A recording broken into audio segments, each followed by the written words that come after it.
से मुलाकात के कई विषय थे, राजनीतिक भी एक दो विषय थे, पर सबसे ज़्यादा प्रमुखता से मेरे नेता मेरे पिता आदरणीय रामविलास पासवान जी का जयंती दिवस आगामी 5 तारीख को है।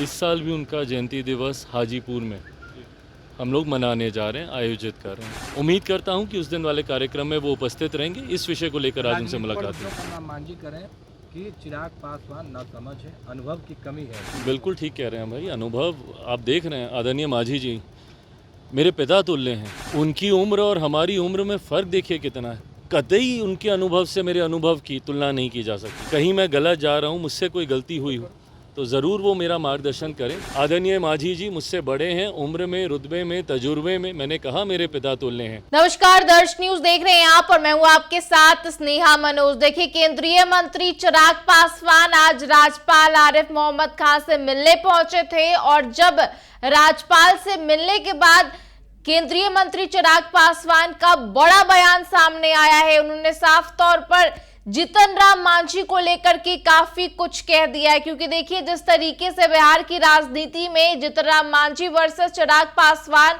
का देखने को मिल रहा था, इसको लेकर के चिराग पासवान ने अपनी प्रतिक्रिया दी है और साफ तौर पर कहते नजर आ रहे हैं कि जरूर अनुभव की कमी है और ऐसे में मार्गदर्शन जीतन राम मांझी का मिलता हुआ रहता है। और ऐसे में वो ये भी कहते नजर आ रहे हैं कि जीतन राम मांझी का आशीर्वाद जो है वो मिलता हुआ नजर आएगा। तो देखिए, राज्यपाल से मुलाकात करने केंद्रीय मंत्री चिराग पासवान पहुंचे थे और मुलाकात के बाद क्या कुछ कहते नजर आए हैं आपको सुनाते हैं। देखिए, महामहिम से मुलाकात के कई विषय थे, राजनीतिक भी एक दो विषय थे, पर सबसे ज़्यादा प्रमुखता से जिस कारण आज महामहिम राज्यपाल जी से आज मुलाकात की गई है, मेरे नेता मेरे पिता आदरणीय रामविलास पासवान जी का जयंती दिवस आगामी 5 तारीख को है, 5 जुलाई को। और हम लोग हर साल की तरह इस साल भी उनका जयंती दिवस हाजीपुर में हम लोग मनाने जा रहे हैं, आयोजित कर रहे हैं। ये जब से पापा गए हैं तब से ये परंपरा रही है कि उनका जयंती दिवस उनकी कर्मभूमि पे हम लोग आयोजित करते रहें। और जिस दिन वो गए वो दिन हम लोग हर साल हमारे गांव में शहरबन्नी में हम लोग उनकी याद में कार्यक्रम आयोजित करते रहे हैं। इस बार हाजीपुर में तो पार्टी के द्वारा कार्यक्रम आयोजित किया ही गया है, पर साथ ही में 2023 में जिसकी जानकारी मैं 5 तारीख को आप लोगों के साथ और विस्तार में साझा करूंगा। 2023 अक्टूबर से हम लोगों ने बीटो करके एक संस्था की हम लोगों ने शुरुआत की थी। बिहार इंटरनेशनल ट्रेड ऑर्गेनाइजेशन के नाम से बीटो की हम लोगों ने शुरुआत की। ये एक ऐसा मंच है जहाँ पे जितने बिहारी जो देश से बाहर रह रहे हैं, जो नॉन रेसिडेंट्स हैं, जो बिहारी डायस्पोरा के लोग हैं, जो अलग अलग देशों में रह रहे हैं और जो अपने राज्य के लिए योगदान करना चाहते हैं, उनको एक मंच पर लाकर उनके माध्यम से बिहार में कैसे बिहार फर्स्ट, बिहारी फर्स्ट की सोच को हम लोग मजबूत करें, इस सोच के साथ बीटो का गठन किया गया था। आज बीटो लगभग 17 देशों में सक्रिय भूमिका में है। 7-8 ऐसे चैप्टर्स हैं जहाँ पे मैं खुद पर्सनली जाकर उसको मैंने उसकी समीक्षा करने का काम किया है। लक्ष्य है 25 देशों तक इस साल बीटो के संगठन को लेके जाने का, और इसके माध्यम से बिहारी ऐसे लोग जो दूसरे देशों में रह रहे हैं और अपने देश के लिए निवेश करना चाहते हैं, इंफ्रास्ट्रक्चर डेवलपमेंट में योगदान देना चाहते हैं, उनको हम लोग एक मंच पे लाने का कार्य कर रहे हैं। इसी क्रम में लछवाड़ में पहली यूनिवर्सिटी बीटो के माध्यम से हम लोगों ने खोलने का हम लोगों ने कार्य शुरू किया है, जिसकी विस्तृत जानकारी उस दिन कार्यक्रम के दौरान दी जाएगी। 5 तारीख को संध्या 6 बजे ऊर्जा भवन में इस कार्यक्रम को आयोजित किया जा रहा है। ऐसे में क्योंकि महामहिम का व्यक्तिगत तौर पे भी मेरे नेता मेरे पिता आदरणीय रामविलास पासवान जी के साथ पुराने संबंध रहे, दोनों एक दूसरे के साथी रहे, एक दूसरे के साथ दोनों ने कार्य किया है, तो ऐसे में उनकी यादों को, उनके साथ जुड़े हुए किस्सों को साझा करने की सोच के साथ आज मैं आया था कि मैं महामहिम जी से मैं आग्रह करूं। उम्मीद करता हूं कि उस दिन वाले कार्यक्रम में वो उपस्थित रहेंगे। इस विषय को लेकर आज उनसे मुलाकात हुई। राजनीतिक जिस तरीके से परिस्थितियां चल रही हैं, काफ़ी ऐसी जानकारियां थी जो मैं चाहता था कि मैं महामहिम जी के साथ साझा करूं।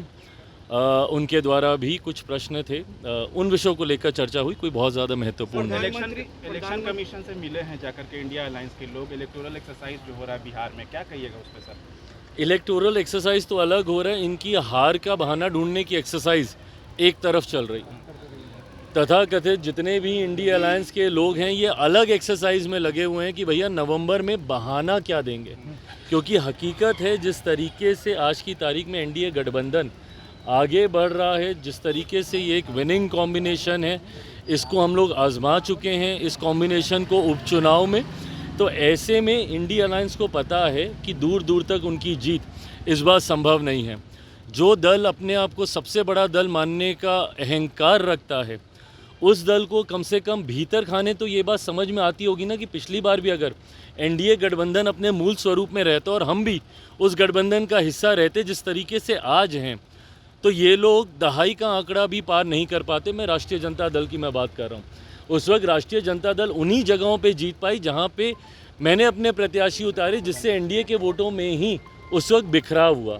पर आज की तारीख में परिस्थिति विपरीत है, एनडीए गठबंधन पूरी एकजुटता के साथ है। तो ये जो इलेक्शन कमीशन की एक्सरसाइज तो एक तरफ चल रही है, बट उस पर हार का बहाना कैसे अभी से तैयार किया जाए उसके लिए प्रयास किया जा रहा है इंडिया अलायंस के लोगों की तरफ। अरविंद केजरीवाल ने भी एक बयान दिया है कि इंडिया अलायंस सिर्फ लोकसभा के लिए था, बिहार में चुनाव हम अलग लड़ेंगे, कैसे? बहुत बढ़िया, बिल्कुल आएँ, बिल्कुल लड़ें। बिहार और बिहारियों को उनको जानने में अभी बहुत समय लगेगा। दिल्ली में भी बिहारियों की एक बड़ी आबादी थी जिन्होंने इनको नकारने का काम किया। ऐसे में अब जब वो स्वयं बिहार आने की सोच रख रहे हैं, ज़रूर आएँ, पर बिहार या बिहारी उनका समर्थन करेगा एक ऐसे व्यक्ति का जिन्होंने सिर्फ अपनी महत्वाकांक्षाओं को साधने की सोच के साथ राजनीतिक जैसे मंच का इस्तेमाल करने का काम किया।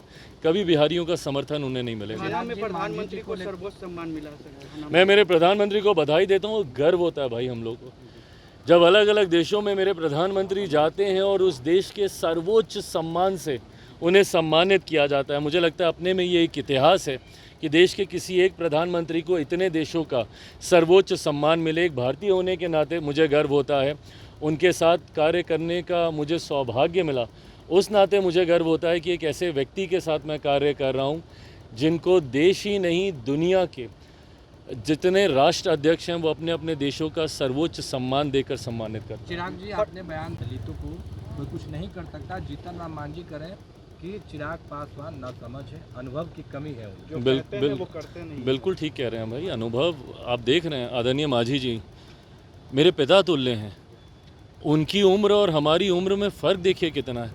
कतई उनके अनुभव से मेरे अनुभव की तुलना नहीं की जा सकती, और इसीलिए समय समय पर हमेशा मैंने उनके मार्गदर्शन की अपेक्षा रखी है। संसद में भी जब हम दोनों लोग साथ बैठते हैं तो उनसे यही मार्गदर्शन मैं लेता हूं कि अगर कहीं मैं गलत जा रहा हूं, मुझसे कोई गलती हुई हो तो ज़रूर वो मेरा मार्गदर्शन करें। ऐसे में उनकी जितनी बातें हैं, कई बार मीडिया के माध्यम से उन बातों को प्रस्तुत ऐसा किया जाता है जैसे वो कठोर शब्द हैं, पर बड़ों के कठोर शब्द भी आशीर्वाद के समान होते हैं। ऐसे में उनकी सारी बातें मेरे सराखों पर, और अगर कभी विपक्ष के लोग सोच रहे हैं कि इन बयानों को का इस्तेमाल करके गठबंधन के बीच दरार दिखाने का प्रयास किया जाए तो कतई विपक्ष की ये मंशा कतई पूरी नहीं होगी। आदरणीय मांझी जी मुझसे बड़े हैं, उम्र में, रुतबे में, तजुर्बे में, मैंने कहा मेरे पिता तुल्य हैं। उनकी तमाम बातें मेरी सराखों पर। कोई सोचे कि उनकी कही हुई बातों से मैं रिएक्ट करके हम लोग के बीच में किसी तरीके की दरार दिखेंगी, ये कतई संभव नहीं है। पूरी एकजुटता के साथ हैं और उनके अनुभव का लाभ मुझे मिले, ये आशीर्वाद मैं उनका जरूर चाहूँगा। राहुल गांधी इलेक्शन कमीशन पर सवाल खड़ा किया, उन्होंने महाराज चुनाव को लेकर के भी वोटर लिस्ट में जिस तरीके से उन्होंने बयान दिया था, बिहार में भी इलेक्शन कमीशन को लेकर के बयान दिया। ये जैसा मैंने कहा कि ये लोग बहाना पहले से ही तैयार कर रहे हैं। और दूसरा, मेरी चिंता इस बात की कि किस अराजकता में आप जीना चाहते हैं भैया। आपको किसी व्यवस्था पे आपको यकीन नहीं है, किसी कॉन्स्टिट्यूशनल पोस्ट को आप रिस्पेक्ट नहीं करते, किसी कॉन्स्टिट्यूशनल अथॉरिटी बॉडी को आप रिस्पेक्ट नहीं करते, किसी संगठन पे आपको विश्वास नहीं है, किसी व्यवस्था पे अगर आप विश्वास ही नहीं रखिएगा, आप हर व्यवस्था, हर ऑर्गेनाइजेशन को आप कहते हैं कि ये तो सरकार के पपेट बने हुए हैं, सरकार के पपेट बने हुए हैं, जबकि आपको याद होना चाहिए कि सबसे पहली बात सीबीआई किसी का तोता है। ये शब्द का इस्तेमाल यूपीए की सरकार के दौरान किया गया था। आपकी नाराज़गी हो सकती है, वो मैं समझ सकता हूँ, आपकी चिंताएं हो सकती हैं, मैं वो भी समझ सकता हूँ, पर उसके लिए उस पूरे सिस्टम को आप नकार दें, उस पूरी व्यवस्था को आप नकार दें, ये कतई सही नहीं है। आप ईवीएम पे आप ठीकरा फोड़ते हैं, ईवीएम अब क्या, अब ईवीएम ठीक हो गए, अब सारी चीज़ें ठीक हो गई, जो अब आपने ये नया शगुफा आपने शुरू कर दिया। हकीकत है आपको अपने पे ध्यान देने की ज़रूरत है। अगर इसी तरीके से ठीकरा फोड़ने का कार्य अगर आप करते रहेंगे तो कभी विपक्ष मजबूती से वापस नहीं लौट पाएगा। इन सिस्टम्स पे, इन बॉडीज़ पे, इन अथॉरिटीज़ पे आपको विश्वास रखना होगा। एनडीए गठबंधन में सीट बंटवारा हो जाएगा भाई, समय रहते हो जाएगा, अभी समय है, चुनाव में अभी समय है। और हमेशा की तरह बहुत एमिकेबली एनडीए ने हमेशा से बहुत सहजता से सीटों का बंटवारा करने का कार्य किया, लोकसभा विधानसभा हर चुनाव में, इस बार भी उतनी सहजता से। चिराग पासवान चुनाव लड़ेंगे। पार्टी समीक्षा सर्वेस करा रही है, समय समय पर मुझसे भी ये जानकारी साझा की जाती है, पर मुझे लगता है कि एक बार अंतिम जब पूरी तरीके से जब ये समीक्षा हो जाएगी, अंतिम फैसला पार्टी का केंद्रीय संसदीय बोर्ड लेगा। जब एक बार औपचारिक प्रस्ताव राज्य इकाई से जब केंद्रीय संसदीय बोर्ड के पास आएगा, उसके बाद ये अंतिम फैसला लेगा 100%। तो देखिए, चिराग पासवान का बड़ा बयान सामने आया है, जीतन राम मांझी को लेकर के प्रतिक्रिया देते हुए नजर आ रहे हैं। इसके अलावा बिहार विधानसभा के चुनाव लड़ने की जो बात उठते हुए नजर आ रही थी, उसको लेकर भी चिराग पासवान कहते नजर आ रहे हैं कि पार्टी जो है वो सर्वे कर रही है, इसके बाद फैसला लिया जाएगा। और सीट शेयरिंग को लेकर भी चिराग पासवान ने अपनी प्रतिक्रिया दी है। क्या कुछ कहते नजर आ रहे हैं वो भी आपने साफ तौर पर सुना। और इसके अलावा इलेक्शन कमीशन पर जिस तरीके से बिहार में खूब राजनीति देखने को मिल रही है, विपक्ष इस मुद्दे को लेकर लगातार उठाने का काम कर रहा है, और जो आरोप विपक्ष की तरफ से लगाए जा रहे हैं उसको लेकर भी चिराग पासवान ने उनको मुंह तोड़ जवाब दिया है। और क्या कुछ कहते नजर आए हैं आपने साफ तौर पर सुना। फिलहाल इस खबर में इतना ही। तमाम खबरों के लिए आप देखते रहे दर्श न्यूज। नमस्कार।